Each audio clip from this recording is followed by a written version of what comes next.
Hello, everybody, and welcome to the Total Soccer Show. My name is Taylor Rockwell. It's Tuesday, which means it's time to talk some MLS and some Club World Cup. We always knew Inter Miami had this whole thing figured out. It was going to be totally fine. Right, Joe Lowry? We always knew they would totally get out of the group and look good while doing so. Yeah, if people go back to listen to our preview episodes for both the Club World Cup as a whole and also our more MLS-specific stuff, they will totally not find that we absolutely predicted that Inter Miami would be in this spot. So congrats to us. Really, we've done great. Yeah. And then there was notable Miami disliker Jeff Reuter, who said they had no chance to get out. Joe and I tried really hard to talk him out of that one, but Jeff wouldn't have it. Jeff, hello. Yeah, it turns out Porto isn't good at soccer. Isn't it nice, like, you have these windows where, like, the wool is just fully lifted from your eyes, and you're like, oh, maybe the great teams in Europe are crap. Or maybe those players were really looking forward to a summer vacation they did not get, and now do get. It's like all of that, like the teams that you called European giants without having to, like, edit yourself are doing okay. And then the teams below that level, like the Dortmunds these days, sadly, Atleti these days, certainly Salzburg and Porto. It's just like, oh, this is why we threw this tournament, huh? This is why you gave us this. Okay. This is why. I want to ask you all that, and I should say I've sandbagged Jeff immediately out of the gates. No, this is strong. I think all That's of us were unsure about how MLS teams would do, but as we record this, I was sure they would advanced. not do well. I'll say that. I was sure they would not do well. And here they are, making the knockout round, making a lot more money as a result. Credit to them. I want to ask you both up front. Joe, I'll start with you. I was on vacation last week. I said this on the show yesterday. I have watched, until last night, I had watched 0 Club World Cup. I have now watched a bit more than that. What have been your impressions of the tournament? Have you enjoyed it? Have you not liked it? Has it been a distraction? Has it been something that you've had to pay attention to? Where have you been on this one? I've had a great time, to be totally honest with you. I've enjoyed so much the MLS versus South American matchups, or honestly, all the MLS matchups I think have been intriguing in their own ways. And then pretty much any game involving a South American team or a South American team against a European team, they've all been tons of fun. Like the atmosphere for the Miami Palmeiras game last night looked awesome. Like it sounded great. There have been a lot of those. Yes, there have been some dinky ones too. That's to be expected. But I think on the whole, this tournament has exceeded even my, I think, more optimistic than anybody else on the regular TSS cast of characters expectations. So I thought this was going to be fun. It's been more fun than I expected. And that Miami and Major League Soccer do have a team advancing from this competition, I think makes it even more interesting. Yeah, Miami are probably going to get blitzed by PSG on Sunday. But, like, the fact that they got out of the group is a legit accomplishment. And we can kind of sandbag Porto and Palmeiras and whatever. But I still think Miami deserve a ton of credit for getting out of this group. I don't know, man. A revenge game for Lionel Messi. You never know. Maybe he scores a hattie and he gets his revenge on PSG. I kind of forgotten. I don't know if he actually wants revenge. I'd kind of forgotten that he played for PSG for a little bit. He might have as well, to be honest. Because when the game last night was happening, so Miami up 2-0 against Palmeiras, which, again, that's wild. And Miami do deserve legit credit for pulling that off just days after they beat Porto, which is one of the biggest upsets of this tournament. Maybe not the biggest, but is a major, major upset. And they're up 2-0 against Palmeiras. They're on top of the group at that point. Like, if things hold at that stage, they're playing Botafogo in the round of 16. They've got a legit chance to win that game and make the quarterfinals. And then they ship 2 goals in the 80s of that game, and all of a sudden it's 2-2, and they end up finishing second in the group. And they get PSG, and I'm thinking, oh, well, that's tournament done for Miami. And then I remember that Messi played for PSG. Completely had forgotten that entire thing actually happened. And now you do get, I think Messi would enjoy some revenge on PSG. Why not? I think I can see it happen. I think he would enjoy. Can I see it? Yes. He would enjoy it far more than having to potentially face Barcelona in this exact same game. Correct. So that helps. I'm with that. That makes sense. Jeff, your impressions of the tournament thus far? I know you've had to work, I want to say 21 hours a day to cover this competition and the Gold Cup simultaneously and throw in some MLS. Have you slept? How you doing? Yeah. Sleep. So no is the answer to the sleep will find me in August. Yeah. No, it's this is learning the appropriate balance of coffee to Red Bull to consume in one day to cover as many games as I have to right now. I've been impressed. I've actually been. It's exceeded my expectations in terms of the quality of the soccer, and I think that my biggest thing is as this got closer and as it was a little easier to tune out Johnny Infantino, if we're completely honest. And you could kind of focus on this as more of a tournament than Johnny Infantino's pet project. and it started, saw teams arrive to the States and start training, and you kind of got ready for these matchups. It started to feel more like a tournament. And really, it seemed like it would come down to if the teams involved care about it enough to like just give it a game, right? And I'm not saying like care about it and treat it like it is like a trophy game in their domestic league or their Open Cup or whatever the case may be. But as long as they were actually like going in for challenges, taking shots, making direct attacks, and not just always doing slow build up because they don't want to overextend a hamstring, things like that. The trade-off for those risks incurred by teams coming off of seasons like those from Europe would be that this tournament would be far better. And thankfully, there haven't been major injury concerns yet as we get into the final leg of the group stage. So that's encouraging.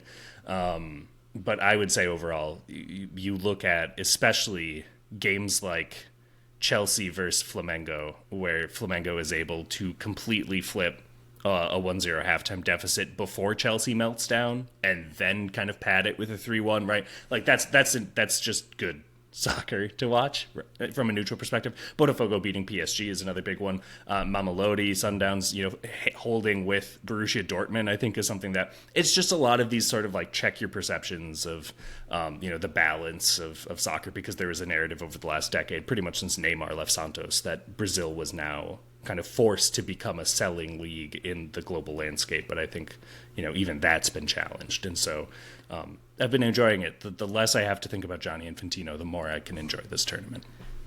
That makes sense, and I think that's a fair rule of thumb.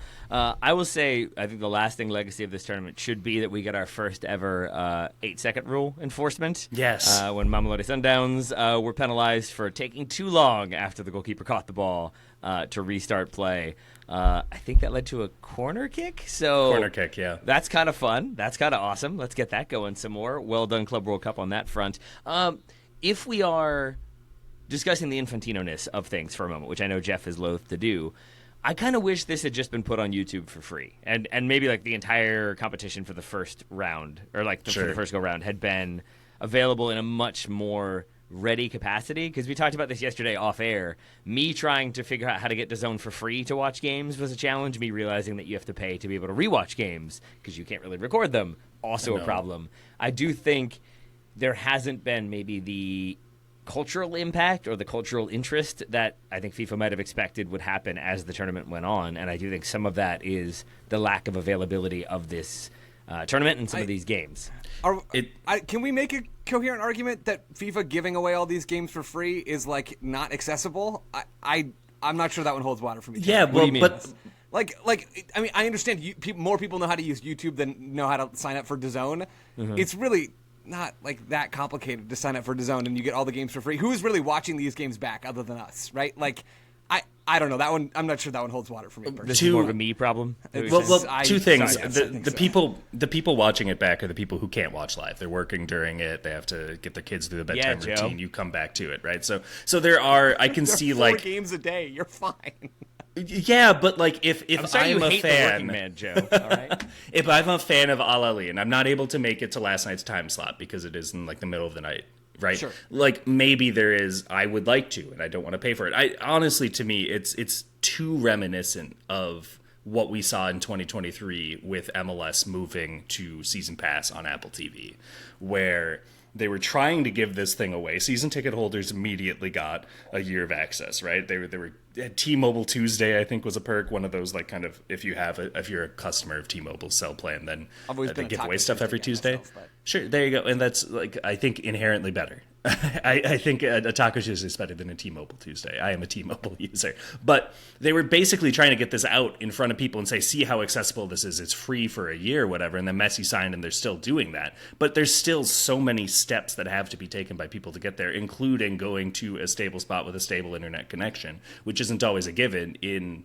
the world, which is participating in this tournament. So, like, I do think that there are some limitations there. I do think that there are some limitations for America because also the way that people tend to consume sports they don't usually watch is to kind of stumble upon it or have friends say, hey, come over, you should watch this, or are you watching this right now? And if it's like, okay, you have to go to DAZN,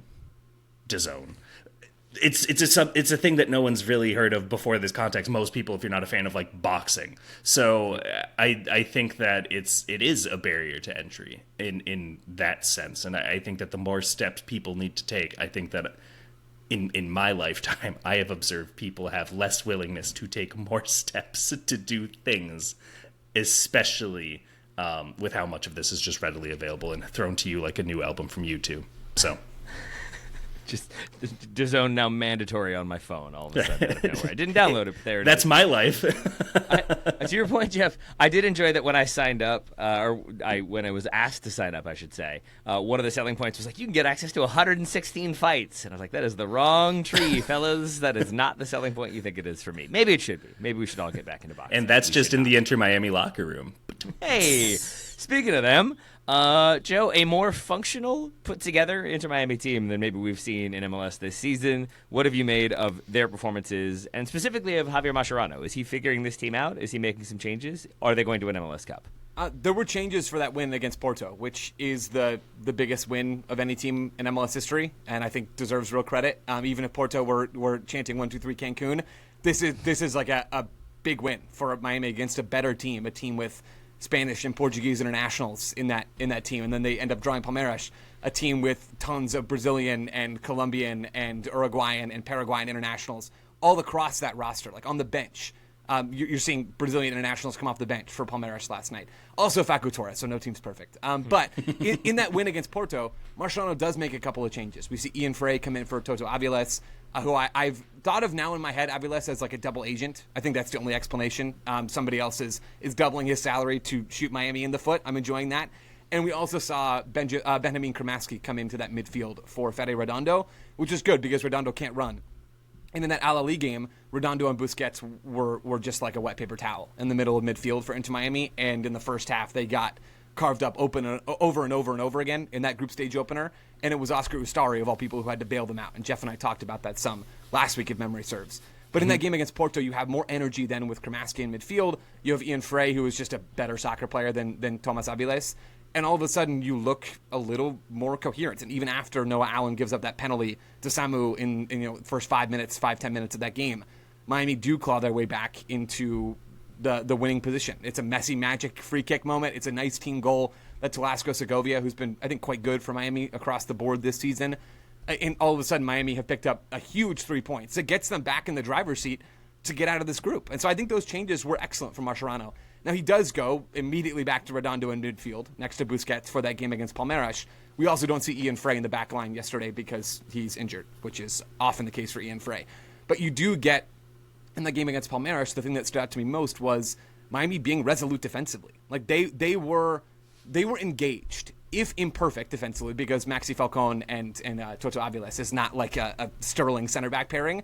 There were always going to be mistakes, and shipping those 2 goals late in the game absolutely stings. I think Mascherano went ultra defensive a little too soon in that game. But I mean, hindsight's always 20/20 in that stuff, and I don't necessarily fully blame him for going and trying to bunker and sit deep to close out that game. It's a sort of damned if you do, damned if you don't situation, but hindsight did not treat him especially well there. But Miami, with how much they seem to care, like that honestly strikes me as the difference when you look at Miami and how resolute they're being and how eager they are to get back into shape and how committed they are to making challenges and locking in 1v1 defensively. Everybody but the 2 up front, right? And even last night, you got a little bit of Messi cheating back to defend and doing a little bit of at least cutting off angles that you don't see all the time in MLS play. Miami care about this tournament. Like, there are egos on the line for individuals with Miami. There's egos on the line for Inter Miami as a team, too. If you think back to how they get to this tournament, they're just given a spot by FIFA. Like, FIFA just handed them a spot. It wasn't because they won the Supporter Shield. Yes, it was Joe, announced I after just that. said the less I have to talk about Johnny Infantino, the better this tournament You don't have to is. talk about him, Jeff. I will happily do it. FIFA handed to Miami a spot, and that doesn't sit well with a lot of the other teams in Major League Soccer who think that they have a claim, a la Halense style, to being at this tournament. So you get Inter Miami in, and I think there's pressure on Inter Miami, much more than there is on Seattle, much more than there is on LAFC. When you look at the groups and you look at how they were gifted a spot in this tournament, there's pressure on Inter Miami to validate their existence and their entrance at the Club World Cup. And they have done that and then some. Like, I have a ton of respect for the way that they've approached these games, for the energy and effort that they've given. And it's been fun to see Messi do some Messi stuff. And Suarez, that solo goal he scores yesterday, is unbelievable stuff. Like, I've loved watching Miami here, and I think they have validated their presence. El Pistolero Joe, as the username suggests, that Joe is fully on board for Inter Miami's run to the Club World Cup final. They would have to get by PSG in the next round to do so. We feeling like that's less likely but possible? Do you all see a way for them to do this, or do you think they are just happy to have made their $21+ million and out they will go? Yeah, I mean, look, there's a chance, and I think it's worth clarifying also that this, in spite of being the reigning champion of Europe, who played the latest game on the continent and therefore had the least amount of time off of any team in this field, that would have otherwise enjoyed time off in the summer, I should say, they actually have been one of the ones who are taking it the most seriously. PSG has sort of shifted its ideology a bit, where, you know, when you watch them in Europe, they were launching a lot of direct attacks. I think they averaged something like 5 direct attacks per game throughout their Champions League, and in this Club World Cup, they have made exactly 3 total across 3 games, direct attacks. And the idea instead is that their share of possession has increased. That's fine. Luis Enrique is very comfortable coaching a possession smothering scheme. Right now they're like closer to 83% most days than 60. So they will want to probably, I haven't actually, I should probably check which venue this will be at and what time of day it is. But I would imagine we'll move forward and get close to the evenings only. It has to soon, because these midday games are so screwy. But that actually, I believe it's at noon Eastern. Okay. Well, that's a terrible idea. Yeah. That's a terrible idea. But I think that actually does kind of suit where Miami is at this point, because they will be more used to the American summer. So that's a start. Their best performance against Porto had some like numerical oddities when you compare it to their MLS play, but also their other group game is against Al Ahly and then Palmeiras last night, where they had the lowest rate of possession that they had at the group stage, 49.6, only time that they were just below 50%. They also had by far their best shot accuracy, 83%, so they put 5 of 6 shots on target. Every other game it was either like 50 or 25. They also were the clear better team in their duels, 59.5%, and aerial duels, they won 2/3 of them. So I think it's going to really just come down to, are they able to show that intensity? And again, the question is, how much of that is due to Porto kind of taking this tournament off and just saying, we're happy, we'll collect some checks, and then we'll just go back to Portugal and go back to our off season. And how much of it is due to the heart and triumph of the human spirit and of Inter Miami's pink. I don't know. Like, it's, how do you possibly translate that? We didn't really have a corollary for how we could expect Miami to fare against Porto, much less Paris Saint-Germain. And I don't think it's going to be pretty, but I also, there's every chance it's not ugly, because PSG has kind of been playing a little bit more of the Gareth Southgate handbrake to their own scale in this tournament than maybe we've seen in their domestic and continental fronts. And PSG didn't beat the doors off of Seattle in that 2-0 win that they had yesterday as well. Seattle out of this competition, LAFC not going to advance as well. Miami will be the only one of these 3 teams going on to the round of 16. But PSG are the far better team, obviously. Like, there is no contest here. The European teams, I think I said this maybe on Patreon yesterday, we have had sort of a referendum on the global soccer ladder. The European teams are still the top, folks. Like, even with the fun Flamengo-Chelsea win or the Botafogo-PSG win, like, I am not swayed in that conviction that the European teams, by and large, are the best teams on the planet. Like, the real ones, the ones that Jeff talked about earlier, the super teams. Inter Miami are not going to win this game against PSG. It would be the biggest upset of the Club World Cup so far if that were to happen, and it would be amazing. Like, it would be a ton of fun to see this continue. But really, it's never been about that for Inter Miami. Like, it's already job done for them. It honestly would have been job done with, like, one win in this group stage. They were not favored to advance in this competition, but they have found the right blend of great goalkeeping, more often than not, right, in the moments where it matters. Last-ditch defending. I think about Maxi Falcon saving that ball off the line against Porto, and it could have been 2-0 Porto in that game at the Benz, which is where I believe the game on Sunday will be, so indoor heat not really going to be a factor there. But you do get those key defensive moments. You get more resolute defending than we're used to. Not that it's been perfect. It hasn't been. It will never be with this group of players. And you also get the moments from the superstars of Lionel Messi delivering against Porto and Luis Suarez delivering against Palmeiras. That's massive. And you supplement that with some hard yards from Kramaski and Frey and Noah Allen. And this is kind of what this Miami team was supposed to be at their best. They're a deeply flawed team Where imagine if you could take just like port Jackson Reagan out of the Seattle Sounders and drop him into the middle of the back line, or port Christian Roldan into, I mean, that's too expensive. Port, I don't know, Obed Vargas, right? So like a homegrown midfielder who is a better player straight up than Kramaski or Redondo or Bright or whatever.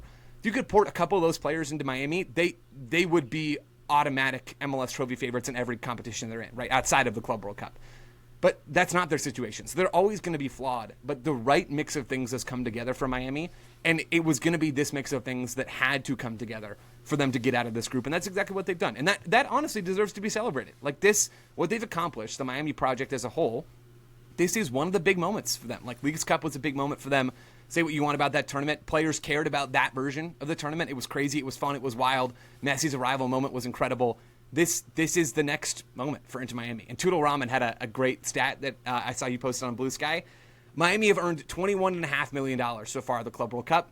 10 for being in, 4 for the win in the 2 draws, $7.5 million for making it to the round of 16. That is equivalent to 71 MLS Cups. If you want to see why MLS teams and teams across the world care about this competition, that's why. Here we are. Well, congratulations to Inter Miami. Jeff, do you want to pour one out for either Seattle or LAFC for a moment? Yeah, let's just talk about them both in tandem. I think there's not really too much more to cover over how they debuted. They vaguely looked pretty similar throughout their tournament. Where with LAFC, I think when you put in the same performance you put in against Chelsea, against other teams, look, we've known this about Steve Cherundolo's system, that it's a system that is designed theoretically to conserve energy and be clinical and effective against teams that are perceived to be worse than you or worse equipped for that game, whether it's an away team in MLS or it's a team of a lower caliber or the Open Cup, what have you.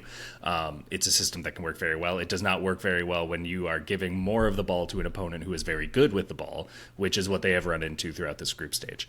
With the Seattle Sounders, I think that you look and their limitations also were pretty clear, that they were lacking a number 9, with Jordan Morris being injured in particular. Not saying that he is like an out-and-out. This is like such an OG debate of, is Jordan Morris like a striker or a winger, that it's kind of soothing to get back into these waters again. But like, he still is an upgrade over Danny Musovski, and he also helps with their verticality and helps stretch lines and pressure at defense so that the opponent isn't able to do what Botafogo did in the opener and pretty much just have the entire back line every time possession changes just kind of push Seattle into their own half and then stay there with their defensive line. One of the most aggressive, high defensive lines I've seen in quite some time. It's incredibly impressive. Definitely watch Botafogo in the next round if you haven't yet.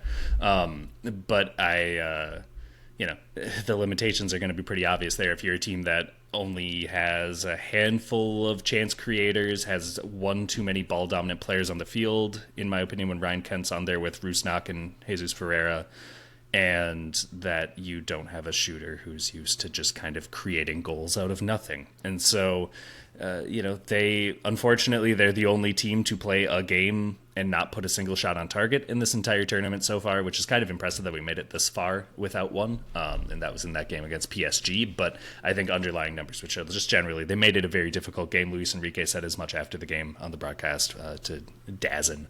And I think that neither of them were outright embarrassed, and I think that that's truly the best thing you can say. I think LAFC is the one that will feel more let down by themselves for their showings, and you just look at how the performances have fared, and I think you would say that that's entirely justifiable.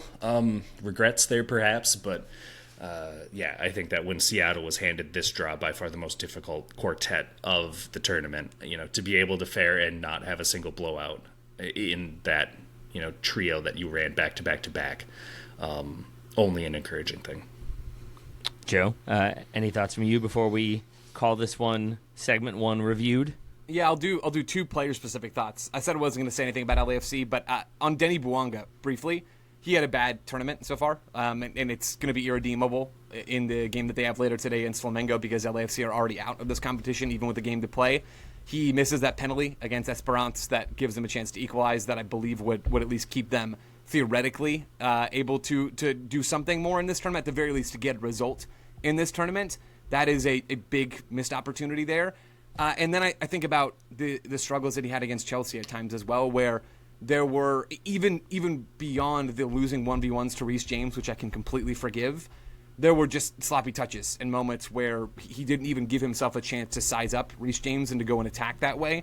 I think Bouanga's really struggled, and LAFC couldn't afford that. It's that simple. Like they had a puncher's chance to get out of this group, much more than Seattle did, and Bouanga let it slip. So that is a disappointment for LAFC, who have a lot of top-end decisions to make when it comes to their roster, not just over the offseason, but like right now, as we near the summer transfer window starting in just about a month.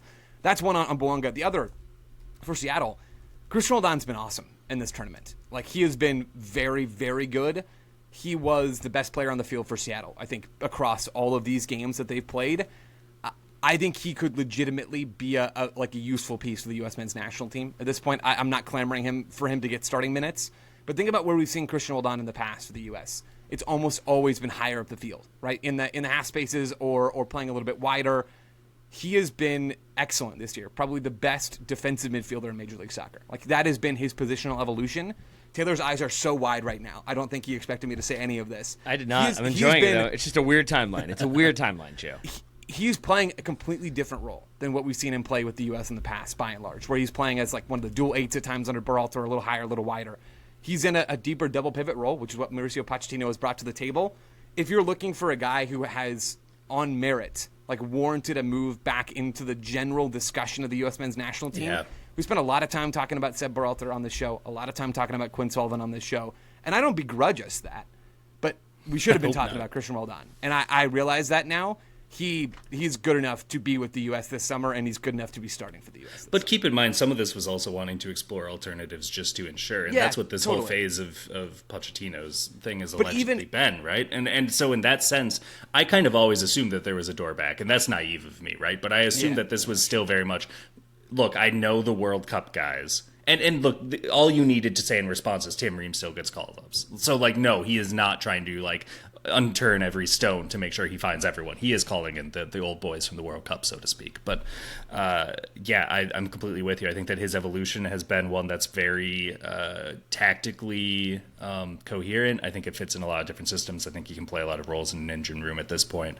And certainly is that quintessential leaves it all out there kind that right now I think every U.S. fan is clamoring for. Yeah. So, the memes would be sensational if he comes back, but I'll tell you what, this men's national team would be better with Christian Roldan in it. I couldn't agree more.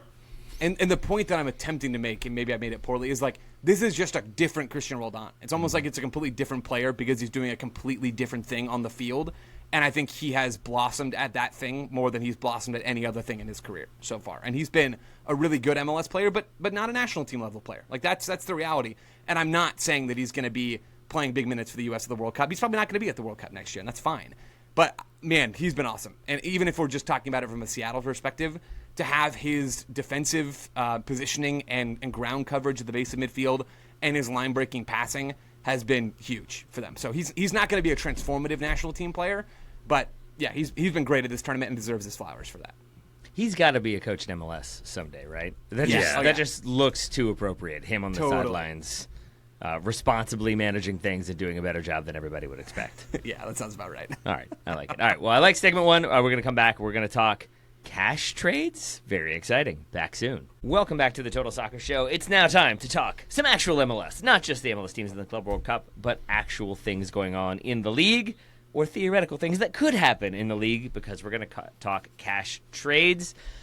Jeff, I'm going to ask you what those are. Joe, I'm going to ask you why we're talking about them, what the motivation is. Jeff, over to you first. Yes, cash trades, a.k.a. transfers, as most of the world calls them, because it wouldn't be an MLS invention if it wasn't just renaming a thing that exists. But basically, the idea here is that as of this past winter, MLS has finally allowed teams to not dip into its coffers of allocation money, of draft picks, of international slots, of players already on their roster to make acquisitions within the league. So now you can just straight up say, here is some money, here is some US dollars, where the conversion rate is actually fact checkable, unlike GAM.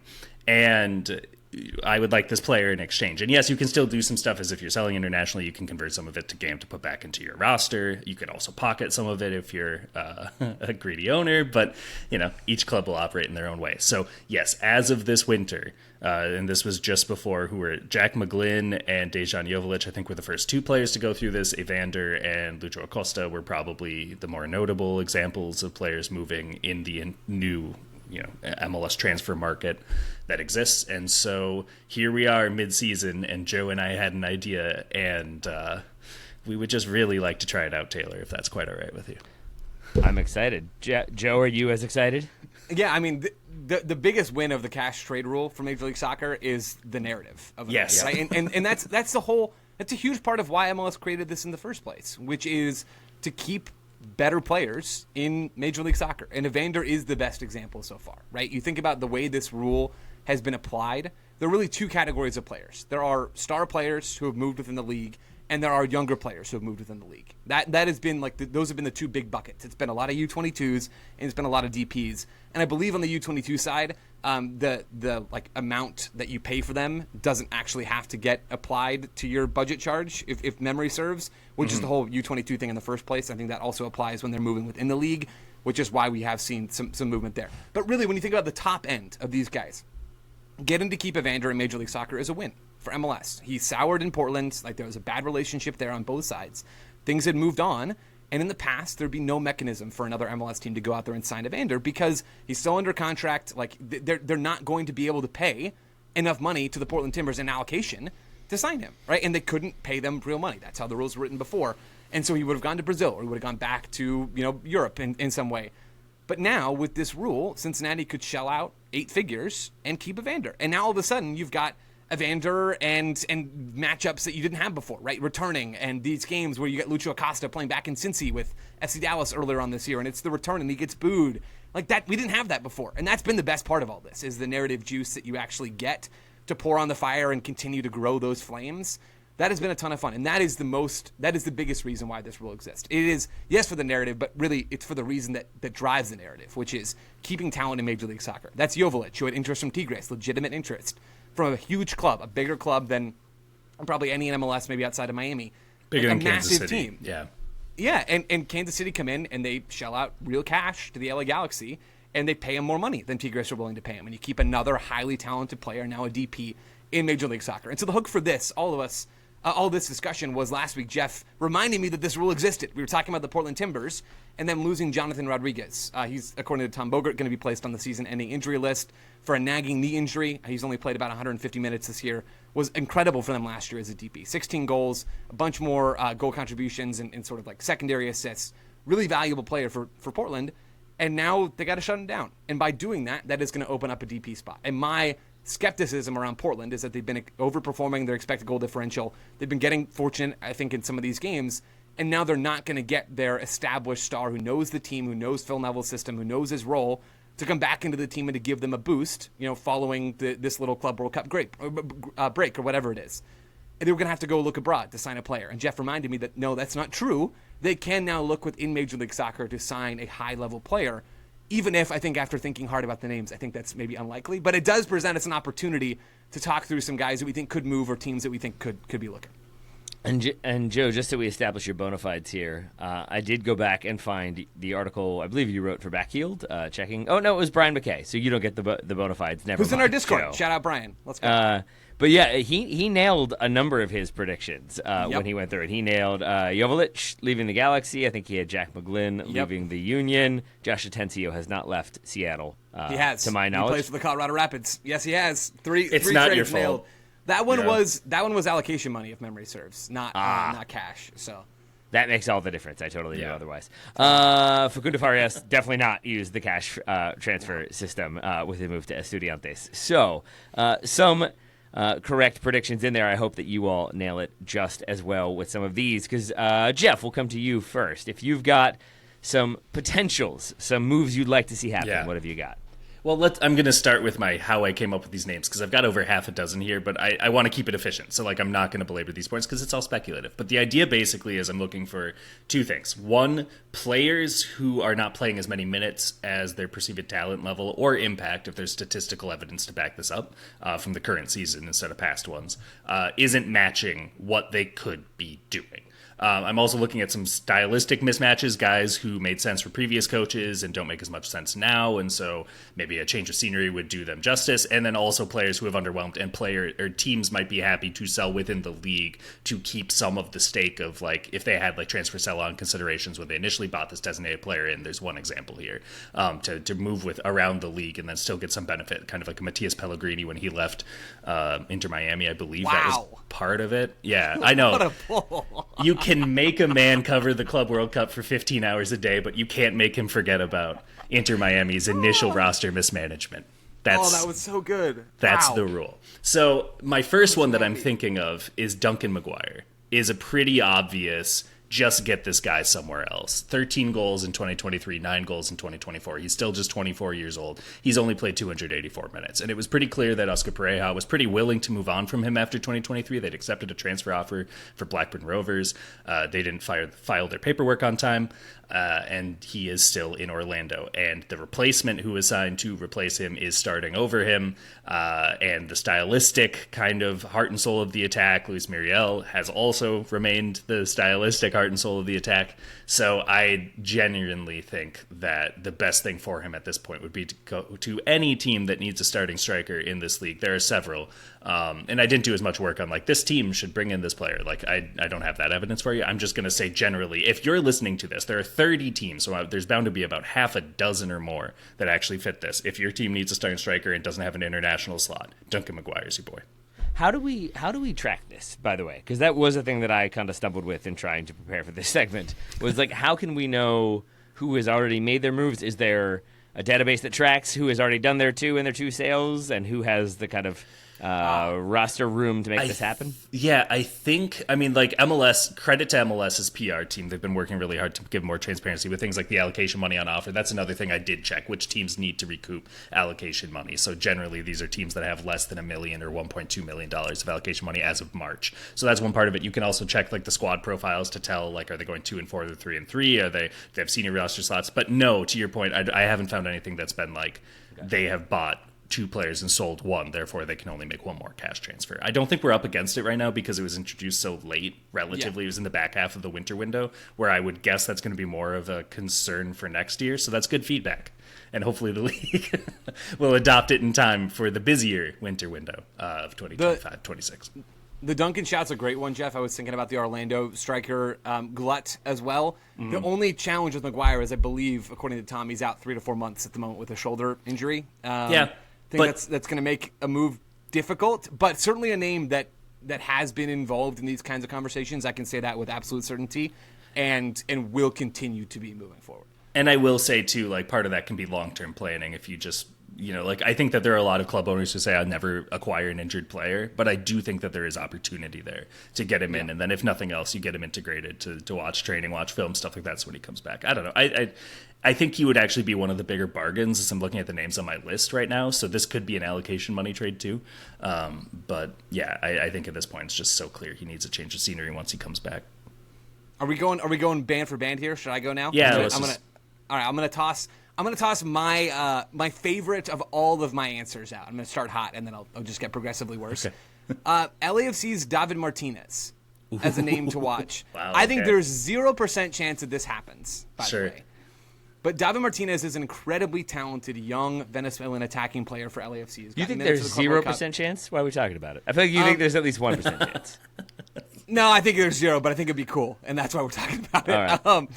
David Martinez has the eye of clubs outside of Major League Soccer, and I think that's really part of the challenge here. One of the things that makes the cash trade rule a difficult one to see happen in mass is the same reason why when you're reading about Premier League transfers, you hear the Premier League tax, right? When you're moving players within your league, you need more. You need to get a larger return because you have to play against those teams, and you're going to have to play against that player, especially if you're selling to an in-conference foe that you meet multiple times a year. That's a hard pill to swallow unless you put the pill in a nice cash-related marshmallow for you to swallow, right? It's difficult to do that. So I think David Martinez, given that LAFC will surely have interest from overseas, and given that David Martinez almost certainly would want to go and advance his career, I think there are a lot of reasons why this wouldn't happen. The challenge for David Martinez, though, and the reason why I think this would be cool, if unlikely, is that he's not a starter for Steve Cherundolo. Like, Steve Cherundolo likes Nathan Ordaz on the right wing. Steve Cherundolo has a new DP signed from Club America in Dilrosun, who's come into this team to play on the right wing. And we saw him play the second 45 against Esperance the other day. David Martinez is not a starter, and he is good enough to be a starter in this league, and it is difficult to attract the kind of interest of the clubs that you want to attract when you're not playing big minutes in every game, like I think David Martinez's talent warrants. So the reason why I got thinking about David Martinez is I was trying to think of an attacking player within Major League Soccer who could play on the wings that would fit with Portland's need. And David Martinez is a U22. They don't have any U22 slots open in Portland. But if they could figure that out, and David Martinez could go to the Timbers and be like one of the guys for them, oh, that would be super fun. I know Santi Marino and Anthony have been quite good this year and quite productive, especially Anthony on that left side. But I think David Martinez is like a different level of player with a different sort of ceiling. Portland don't really do the whole playing young players thing, but maybe their U22s are the exception to that rule. I just want to see David Martinez go to a place where he can play soccer week in and week out, and it just hasn't happened in the way that I wanted it to with LAFC. All right, so we've got Duncan McGuire on the move. We've got David Martinez not on the move, but Joe would like to see it happen all the same. Jeff, back to you. Who's next? Yeah, I'm looking at a lot of the names I'd put down yesterday, and a lot of them could be trades, not transfers, right? And could be so I'll just do that as like a separate addendum, which is they're probably not 7-figure moves, but Leo Labata absolutely would be. And I think that he's a player who could really benefit from a change of scenery. Look, I don't think that he's been as convincing as maybe people expect. I expected. Screw people. I don't care about people. I care about me. And I thought that he was going to be a lot better than this when he left Celtic, because I think that you looked and he had in his 2 full seasons with Celtic 10 goals, 6 assists, 10 goals, 5 assists. Okay, and so you look and you say, okay, it's Celtic, it's Scotland, of course they're going to perform well. But what that does show me is a player who's used to being in like a team system and still able to get their numbers while accepting that there's going to be so many touches that they aren't all going to funnel towards them. It's not that dominant 24 goal output sort of thing where you have to look and say like, okay, but how much of that is playing against Ross County twice a year, right? Sorry, Ross County fans. So I think you look at Leo Labata, though, and there are just a lot of ball-dominant forwards right now on Dean Smith's side. And I think that if you are the tertiary option, probably behind Zaha and Pep Biel, and Patrick Agyemang's going to want his dribbles as well. Like, I think getting into a system where there's more off-ball movement around you, where you can get him on the ball, I think would actually set him up to look a little bit better. I think he's good at late runs into the box or kind of deceptive movement within the box. He's actually, the underlying numbers like the chances he's incurred and accepted from his teammates. The XG that he's generated is 0.55 non-penalty per 90. That is a lot better than it was last year. So he's getting into spaces. He's just, I think at this point, it's not a system that really suits him as well as others in MLS could be. And I think that he is one of those where you look and generally if teams, you know, I think that there is actually value. You look at like Miami bringing in Pozuelo as well. And there is, again, I'm stuck in Miami in 2021 apparently. But there is value in MLS teams bringing in designated players from other teams, even if they're not domestic players, because it's just an obvious, they understand the league and they're going to be able to make it worth your investment. So I think that there could be some teams who are maybe a little more wary of spending millions of dollars on the transfer market, which is, you know, I can't find the exact fee right now off the top of my head, but that's what Charlotte paid Celtic to bring him in. I think if similarly they could recoup some of that and then keep a sell-on percentage if he does move back, because the guy is still just 23 years old, turns 24 in October. I think it's kind of a no-brainer for a team that desperately needs sort of that focal point number 10 in their system, or a winger. Probably better if you put him as a winger than a number 10, but I think either way he can play pretty well. I like that explanation. However, Jeff, I have come to both respect and fear Joe Lowry's and we got one of those when you said Leo Labata. Joe, why did we get a Is he hurt too? I kind of just forgot that Leo Labata existed, to be honest. That was the big reason. It's a great pull. I think so many of these moves are so hard, right? Because I think Leo Labata has actually been sneaky good this year, and I bet Charlotte kind of think the same.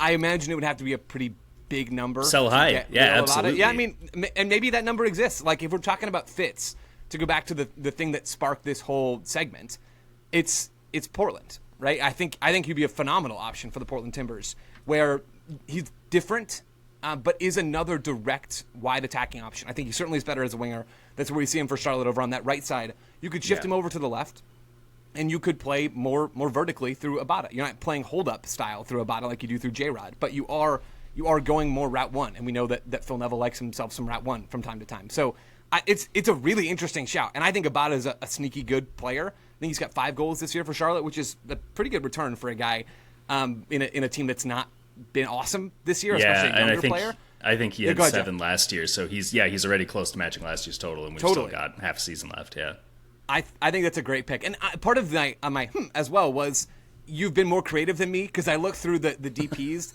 and I basically only came up with CF Montreal DPs, and I'm not even going to explain that. I'm just going to list the names.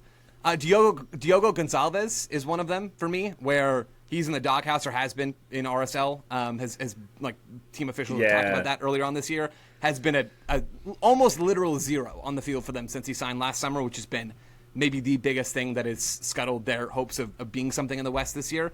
He's on my list. Tomas Chancalay is on my list. And Hernan Lopez is on my list. I feel more strongly about Lopez being like an option for teams than I do Chancalay.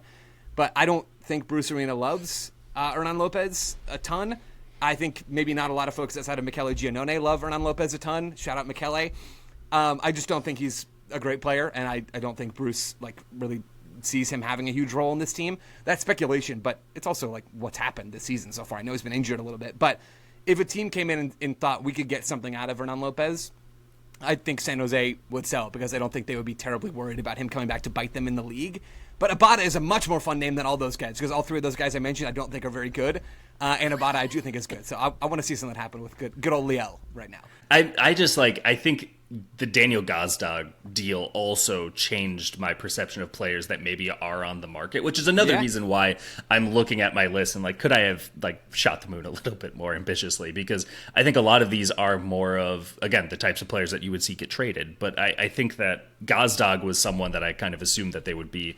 In the past, you would assume that a team that changes coaches is kind of stuck with the DPs they inherit because their salaries are too high to buy out and because they are at an advanced stage in their career usually. Retirement league, not quite. But it's hard to find a suitor who is actually going to come in and cover the salary and also give you a transfer fee. So at that point, you might as well have an imperfect fit, but still get the most of your value. And so I think that there's some stubbornness that MLS teams had operated with in the old system, where now I think maybe it's a little easier to say, well, if he's within Major League Soccer, we still benefit from it, as long as we get the sell-on percentage we look for. How many more cash trade targets do you each have at this point? Several. I have 2. I have 4, but 2 that are like more real. Okay, let's take a break then. We'll come back. We'll keep talking cash trade targets back soon. Welcome back, folks. Jeff Ruder coming to you for more cash trade possibilities, a.k.a. transfers. Yeah, so I ordered some really good Chinese takeout over the weekend, and I opened my fortune cookie afterwards, and said, ethically, are MLS teams allowed to get rid of homegrown players twice? And it's really stuck with me. It's like an ancient koan, but it's one of those things that I've been ruminating on because I don't really know what happens next for Sam Vines in his career anymore. That's good. And I think the solution is to stay in America and play in a system where he's like a true wing back or borderline a wide midfielder like you saw in the 90s and 2000s. Because right now, in a back 4, he's being outplayed by a younger homegrown alternative, Jackson Travis, who's been very, very good for the Colorado Rapids at left back. And the Colorado Rapids, as of March, have $245,000 of allocation money.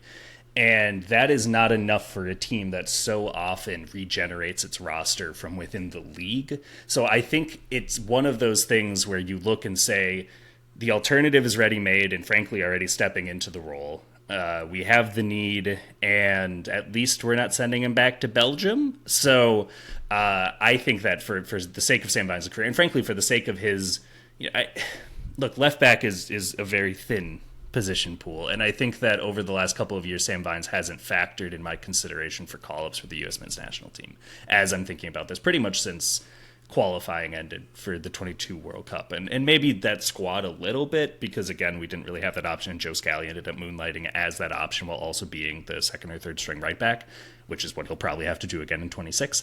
But I think Sam Vines, if he wants to make that strong push to show his proactive tendencies in particular and what he would be able to offer as sort of an Anthony Robinson replacement for 20 minutes at the end of the game, where he can still have that sort of directness and not just be a bunker in and hope that he has his slide tackling boots on that day. I think that this could be a really good time for him to make that sort of a switch. Yeah, I love that shout on Sam Vines. That's a really, really good one. I've got a left back on my list as well. Julian Aude for the LA Galaxy, who is a U22. I thought about him, guy. actually, yeah. And we've seen like the bulk of these moves so far. I think actually maybe all of them. All these guys that have moved via this mechanism have either been DPs or were made DP upon arrival, in Dejan Jovelic's case, or were U22s. Jack McGlynn, I think we mentioned already, Noah Buck, Ted Kudipietro, Ibrahim Aliou when he goes to Columbus. That's a cash trade deal, even though that flew under the radar a little bit. Now Nantes use him as a wingback, and I love it so much. It's great. He has a way. Julian Aude is a U22. I imagine the Galaxy would be pretty amenable to just like having something new on the asset front and like having something be added to their coffers. And he's also not a starter for them. But he is, I think, a talented player who could do well in a system that can liberate him to go forward a little bit more. So the team that I've connected him to in this fanciful world is Nashville, where Dan Levitz, I believe, is 33 years old at left back. He's still very, very good within the context of Major League Soccer and has been quite good for BJ Callahan this season.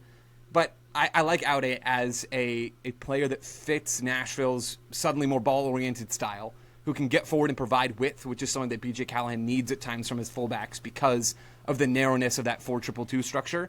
I again, doesn't seem super likely, but none of these do, and that's what makes it fun. I think Aude would be a name to watch. The only thing is I don't know if any team would actually offer the Galaxy a ton of cash to get him.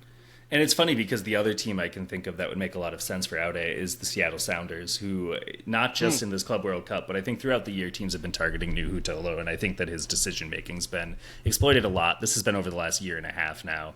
And whether it's him failing to switch back on an overlapping run when the center back picks it up and then leaving that guy who had kind of passed the ball off or a trailing runner wide open at the corner of the box, or making silly fouls that lead to free kicks, or marking the far post runner and just kind of glomming towards where the ball is, and then it's just too easy goals. These are three types of mistakes leading to goals that he made in 2 games in this Club World Cup. And look, it's a better quality opponent when you're playing against Botafogo and PSG, which were the games that he started in, but those are teams that can exploit the mistakes that are already being made by players better than the opponents they usually face. So I think that that's an area. The thing is, the Galaxy will never, ever, ever, ever, if they're like thinking about their long-term competitiveness, they will never give a good player to the Seattle Sounders, nor should they. So that's like the other part of this where you have to look and say, okay, what's the market? It's probably cross-conference. It's probably the opposite side of MLS's river. So we'll see. We'll see how that shakes out. But I love that shout. Like I think in general, we're ready to see more defenders kind of step into this, because I think a lot of MLS teams are saying, hey, you actually win with a good defense. Who knew?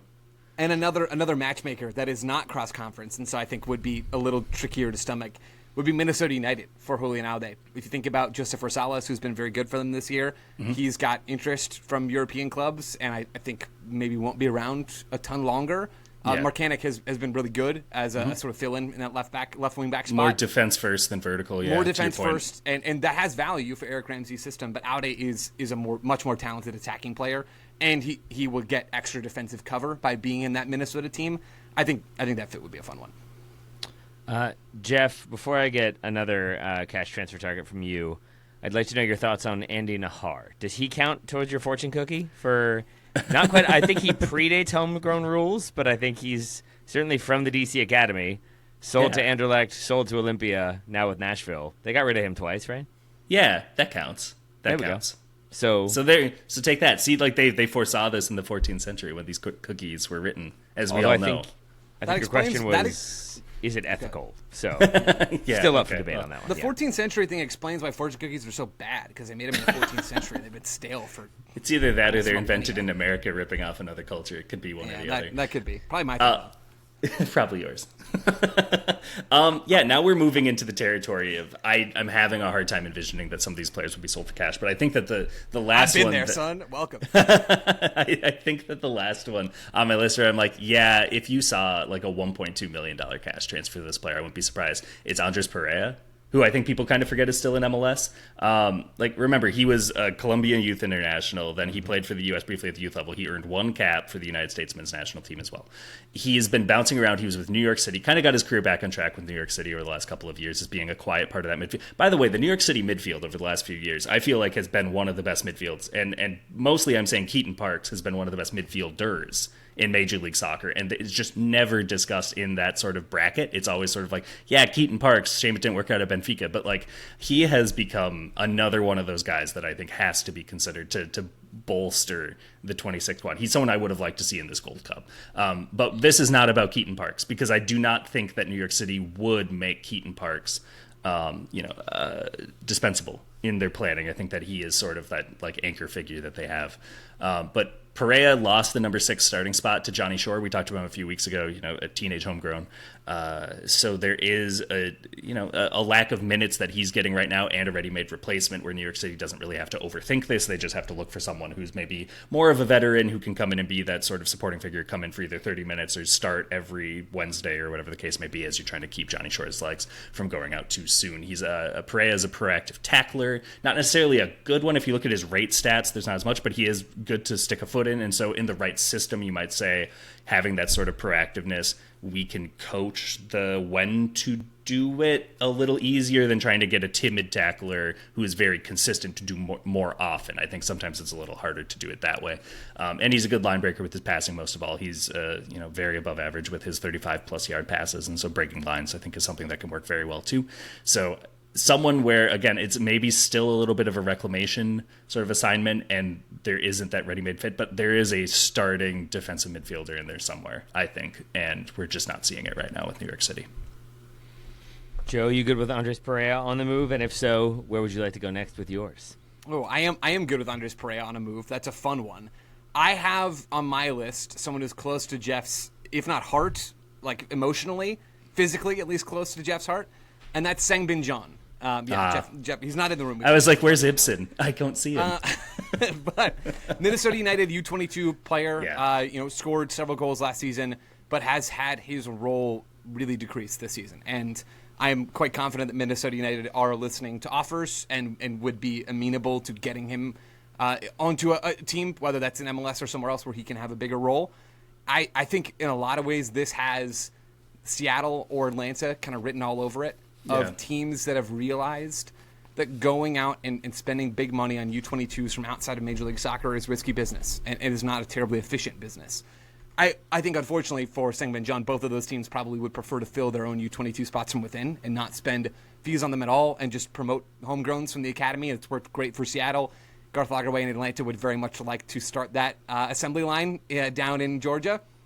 But even if it's not one of those two locations, this is a guy with a short but decently proven track record in Major League Soccer, who knows the league, who understands the rigors that MLS has that other leagues in the world don't, and has been a capable rotation player in this league. I think that's sort of in the Ibrahim Aliou mold of like a guy that has a little something that's been around and that a team sees some value in as a hard-running, versatile forward who can play wing-back or whatever that role is for him. Positional versatility, youth, energy, I feel like this one could actually happen. And I will say, having watched a lot of Sangbin since he arrived in Minnesota, what you tend to find with him is that his best actions come kind of with that sort of quick twitch sort of reaction. So the idea being that the more time he spends on the ball, the less confident he looks to be that his action will be the right one, and frankly, the less confident I feel the more time he spends on it, just as I'm assessing what he is likely to do. I think that he is someone, set pieces, he is a danger on it. He can whip in a good cross or good corner, and he can, especially indirect free kicks more than direct free kicks, I think that he can add some value there from different areas of the field, so that's useful. I think that he's a very good first-time finisher when he's in the right spots. He gets in the right spots a lot. He is one of those players who makes the really smart run, and so his XG is very high, and then maybe his G is not as high because, we can't always cash all the chances we're handed in life, right? So, yeah, I think overall, a change of scenery would make a lot of sense. Minnesota, under Khaled Al-Ahmad, the chief soccer officer that they brought in after Adrian Heath left, he's been very happy to retool on the fly and rebuild his plane as he goes to make sure it flies as far as it can. And so it wouldn't surprise me if he was willing to move on from a player like Sangbin and bring in another alternative just to roll the dice.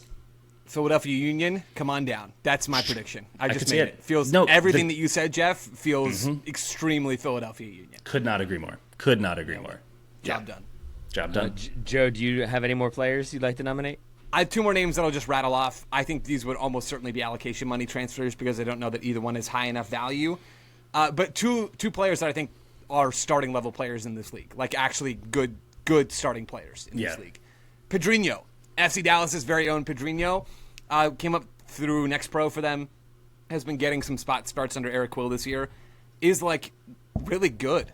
Every single time that I watch him, his numbers are pretty solid this year as well, but he's not a starter. And he is kind of a fluid half-space on-ball threat, and I don't know how much room there is for a player like that in Dallas when they have Lucho Acosta, but aren't ready to commit to fully being a ball-oriented team because they weren't built that way. I think Pedrinho is a really fun player and would be excellent for... He's going to be the next Columbus cash trade. There it is. I found it. He's going to be... Or like a San Diego move, and he's going to play 1,500 minutes for San Diego next year. He's going to go to a really smart team that are ball-oriented and is going to be very good. I don't think he's probably going to leave Dallas at all because all these are unlikely. But if he were, that would be a great move. So that's one of them. The other one is Marin Haile Selassie, who I've been high on in Chicago for a long time. He was a good player for them last year, which is extremely hard to do. Yeah, to cast our minds to what it was like to be a Chicago Fire player last year. And he's not a starter for Greg Berhalter's team. He is the first winger option for them off the bench after Jonathan Bamba and Philip Zinkernagel. And Haile Selassie, I think, is good enough to warrant that starting role. I think Chicago would hate to get rid of him because he is an excellent third option on the wing. He's got speed. He can even deputize some at outside back. We've seen that in Chicago where those players are moving back a line. He's got the directness. He's got the 1v1 dribbling threat. He's a very smart mover off the ball. He is not incapable with the final ball in the final third either. I really like Marin Haile Selassie. I think if Chicago keep him, they will be quite well equipped once they finish that roster build to have a lot of attacking depth with him in the squad. But I think another savvy MLS team who's got some allocation money to spare should be calling the fire about Haile Selassie. Jeff, any more from you? Yeah, I'll give you three more. And again, I think a lot of these could be allocation money, but they are all starting caliber players. The one that I think was closest on my lineup, you could convince me some MLS team would make a cash transfer for just because of need. And this is the one piece that turns us from a playoff team to an MLS Cup contender, depending on their back line, is Brendan Hines-Ike, who's with Austin right now, and has really evolved as a like kind of defensive anchor, stay-at-home center back in a really, really nice way. He is the sixth stingiest MLS center back who's played at least 900 minutes already this year. In terms of dribble pass rate, he only allows 9.1% of dribblers to go past him. Just to give you a sense of context, I think people are talking about Michael Boxall of Minnesota United right now as a potential defender of the year frontrunner. I'm talking about it in that context, and I've seen a lot more people with him on their All-Star game ballot, so that's a good sign. Hines-Ike is tied with him. So, like, he's doing some really good stuff in the back. He's 30. He's also a very, very good aerial defender, which has always been part of his bag. And I think that right now, depending where Austin is, if they feel like that money could be used to better fortify the midfield, give them more width from the fullbacks, whatever the case may be, there's just some other stuff, auxiliary attackers who make the front three make sense better than it has so far this year. It's starting to look a little better. In recent weeks, we're starting to see a little bit more of what we had hoped to see from the forward line or expected to see when they signed all of these players, Bukhari and Vasquez in particular. But I think that Hines-Ike could be a very good pickup for a team in need of like kind of a defensive bedrock center back who is domestic as well. A couple of others, Diego Fagundes somehow is still only 30 years old. He is playing on a very, very bad... I know. It's one of those where it's truly like, how is Diego Fagundes 30? He will always be younger than me, and that just doesn't feel right. But... Diego Fagundes plays for the Galaxy right now. The Galaxy, as you may have heard if you listen to this podcast, are not having a great season, and they need a lot of money. They're not unbeaten in 9, let's put it that way. That's right. They never have challenged it. At one point, they were probably beaten in 9. Correct. They were, in fact. Yeah. So there's that. But he can still create. He can outperform XG. I think you saw with Austin and Driussi, he was the one teammate who made Driussi work. So I think even the most ball dominant of focal points of an attack could benefit from having Diego Fagundes around them. I think he's a natural pick. And then just teams needing a goalkeeper, probably the best backup, which is such a weird pageant because it's based on zero evidence and it's just vibes. But the best backup in the league might be Josh Cohen, and Brad Guzan is looking absolutely ageless these days and still faring pretty well. So if he is not going to start for Atlanta, Josh Cohen, in 2026, this might be a good time to move him on to a team that does need a goalkeeper, either as a half-term replace an injured guy, or, this is our new GK1. Whatever the case may be, I think Josh Cohen, it's about time that he starts regularly in MLS. I think that he's better than a handful of players who have been starting regularly at a bare minimum, and probably more like a dozen or so. So I would like to see what Josh Cohen can do with regular starts. I was trying to figure out which move would be most likely for DC United to make and probably overpay for. That one makes some sense, right? Their goalkeeper situation isn't particularly solid. Yeah, I would say so. And I think that you could also talk yourself into, I mean, Sam Vines, right? Like if you just want to say this is a good chance to get him more confidence, more starts, and more, whatever the case may be, just more. Like they have the ability to offer more for players, and there are going to be some young players who want the most minutes possible too, right? And so sometimes that's a lone destination, but I think if you can bring them in permanently from jump and then say like this is your home and let's make sure that your development is skewed to succeed for us when we're competitive again, that's a good sales pitch that can work. So of the 11 or so primary names you all have given me, which one of you all were going kind of consensus opinion is the most likely to make one of these moves this summer? Do you have them written down, Taylor? Can you read them back?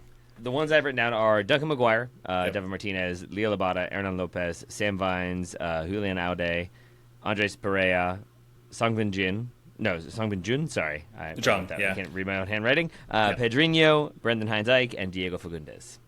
I'm staking my claim still with Songbin myself. I agree. I don't know where Jeff's at. Yeah. I fully agree. I think Songbin makes the most sense. I think that just given how many attackers they have right now, I think it makes a lot of sense that this would be time. Boom. Solved it. The least sexy name of them all. We did it. You all He's a very attractive man, though, so don't sell him short on that. Yeah, he has heartthrob status among Minnesota fans. They'd be sad to see him go. All right. I look forward to him going to, where did we have him? Yep. Okay, the Union. Nailed on, says Joe. Congratulations to you both for getting all of your many predictions correct. Congratulations once again to Inter Miami for making it out of their group and for having a lovely atmosphere for their game the other evening. They are playing at noon in, I believe, Atlanta, so maybe a less hospitable atmosphere for that one, but we shall see. For now, Jeff Reuter, thank you, my friend, for being here today to talk it all out with me. Anytime. And Joe Lowry, the same to you, wearing your Seattle Sounders colors. Yeah, shout out Tampa Bay Rowdies. They're Sounders. Also that. For sure. I could only see the green when you were hunched down for a moment. So it was the green and the light blue that did it for me. Posture burn. It's deserved. Well Dude. played. I deserve that. Could have been Cosmos. I've been really working hard at that because, if I don't do a better job of this, the hunchback is coming. So I'm going to be working on my posture and my team identification and my knowing where Josh Atencio plays. That's what my week is going to be from now on. For now, thank you all so much for listening. We greatly appreciate it, and we'll talk to you again very soon.